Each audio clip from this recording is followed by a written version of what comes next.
Hello everyone, आपका एक बार फिर से वेलकम करते हैं आज के हमारे इस फ्रेश वीडियो पे। तो आज इस वीडियो के अंदर मैं आपके साथ डिस्कस करने वाला हूं Tata banking and financial service fund direct growth के बारे में।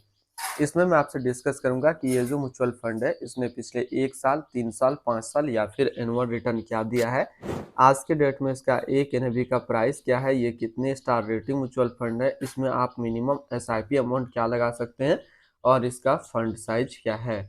साथ ही साथ मैं आपसे डिस्कस करूंगा इसके अंदर कौन कौन सा स्टॉक लिस्टेड है, और अगर आप इस म्यूचुअल फंड में कुछ पैसा जमा किए होते हैं तो पिछले 1 साल, 3 साल, 5 साल के अंदर आपको क्या रिटर्न देखने को मिलता है।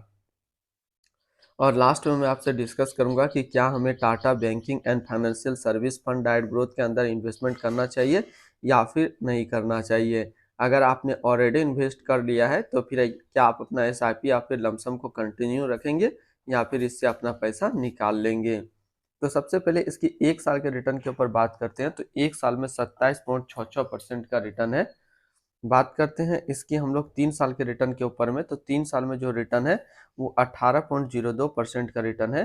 5 साल के रिटर्न के ऊपर बात करते हैं तो 5 साल में 15.50% का रिटर्न है। और अगर एनुअल रिटर्न हम लोग देखें तो एनुअल रिटर्न है 18.44% का।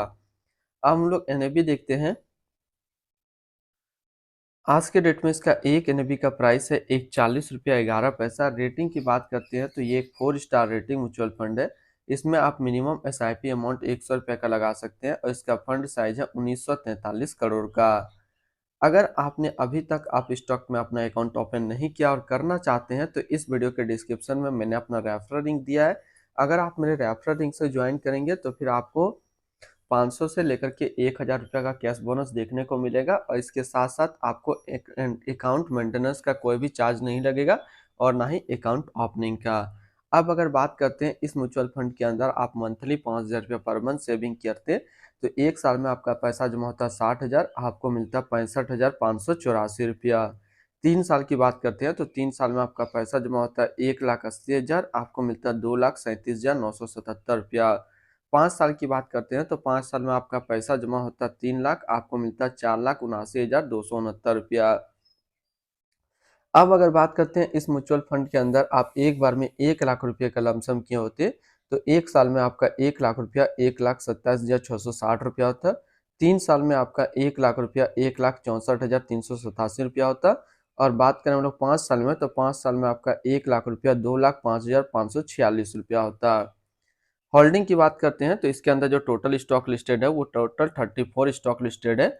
अगर हम इसमें टॉप 10 और उसके सेक्टर वाइज देखते हैं तो पहला नाम आता है एचडीएफसी बैंक लिमिटेड जो कि फाइनेंशियल क्षेत्र में है, ICIC bank limited financial, Axis bank limited financial, Kotak Mahindra bank limited financial, State Bank of India financial, Karur Vysya bank limited financial, इंसुलिन bank limited financial, and next है PNB housing finance limited financial, ICICI Lombard general insurance company limited insurance and PV fintech limited service के क्षेत्र में है। अगर हम इसकी holding analysis को देखें तो इक्विटी पे है 98.5% और कैश पे है 1.5%। अब इस इक्विटी को यदि सेक्टर वाइज देखते हैं तो फाइनेंशियल पे है 91.9% और अदर्स पे है 8.1%। इसकी एडवांस रेशियो की बात करते हैं तो इसका प्राइस टू अर्निंग रेशियो है 16.64 और पीवी रेशियो है 2.25। अगर आप इस म्यूचुअल फंड के अंदर अपना पैसा इन्वेस्ट करना चाह रहे हैं तो लमसम के थ्रू आपको मिनिमम 5,000 रुपये का करना होगा, और अगर एसआईपी के थ्रू आप इन्वेस्टमेंट करना चाहते हैं तो आपको 100 रुपये से स्टार्ट कर सकते हैं।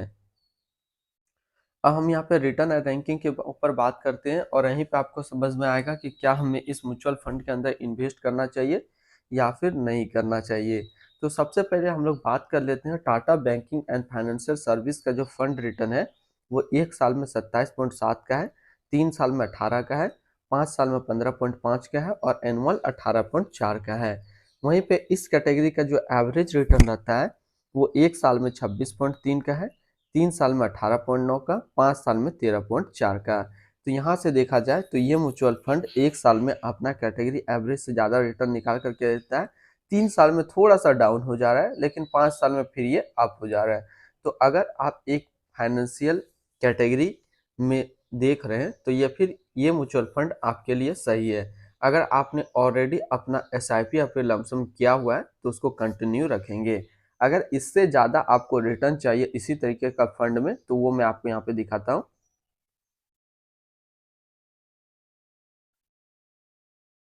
वो है quant infrastructure fund diet growth, Kotak infrastructure and economic reform fund diet growth, Sundaram financial service opportunity fund diet plan growth, Nippon India banking and financial service fund diet growth, SBI health care opportunity fund diet growth. तो इसके आसपास इतने सारे इसके similar funds है। अब हम लोग बात कर लेते हैं इसकी एक्सपेंस रेशियो का। तो इसका एक्सपेंस रेशियो है 0.49% का। और एग्जिट लोड की बात कर लेते हैं। अगर आप इन्वेस्ट किया हुआ पैसा 30 दिनों के अंदर निकालेंगे तो आपको 0.25% का एग्जिट लोड देना होगा। और स्टम्प ड्यूटी की बात करते हैं तो स्टम्प ड्यूटी है 0.005%। इसके fund house and investment objects को देखते हैं तो Tata mutual fund total assist में इंडिया पे 14 नंबर पे रैंक करता है। ये म्यूचुअल फंड स्टार्ट हुआ है 30 जून 1995 को। इसका टोटल असिस्ट अंडर मैनेजमेंट है 1,36,020 करोड़ का। बात करते हैं Tata banking and financial service fund diet growth. ये एक इक्विटी म्यूचुअल फंड है जो कि लॉन्च किया गया है टाटा म्यूचुअल फंड की तरफ से।